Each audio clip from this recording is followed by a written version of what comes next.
சென்னையில் செயின் பறிப்பில் ஈடுபட்ட கணவன் மனைவி இருவரும் கைது செய்யப்பட்டிருக்கிறார்கள். இது தொடர்பான அண்மை செய்தியை பார்த்துக் கொண்டிருக்கிறோம். இது குறித்தான கூடுதல் தகவல்களை நமது செய்தியாளர் சுப்பிரமணி வழங்க கேட்கலாம். சுப்பிரமணியன் வணக்கம், உங்க விரிவான தகவல்கள். சென்னையில் நகை பறிப்பில் ஈடுபட்ட சம்பவத்தில் கணவன் மனைவி 2 பேர் கைது செய்யப்பட்டிருக்கக்கூடிய சம்பவம் அதிர்ச்சியை ஏற்படுத்தியிருக்கிறது. பல்லாவரத்தை அடுத்த பம்மல் காமராஜபுரம் பகுதியைச் சேர்ந்த அந்தோணிராஜ் மற்றும் அவரது மனைவி மரியா சுமித்ரா ஆகிய 2 பேரையும் பரங்கிமலை போலீசார் கைது செய்திருக்கிறார்கள்.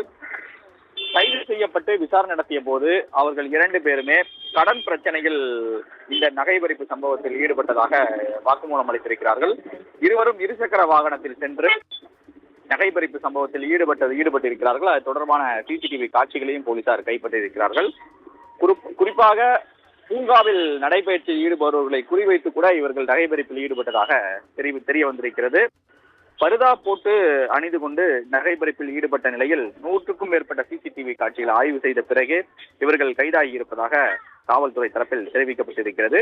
தங்களுக்கு 60,000 ரூபாய் கடன் இருப்பதாக காரணத்தினால்தான் இதுபோன்ற நகை பறிப்பு சம்பவத்தில் ஈடுபட்டதாக கைதான 2 பேருமே வாக்குமூலம் அளித்திருப்பதாக போலீசார் தரப்பில் சொல்லப்படுகிறது.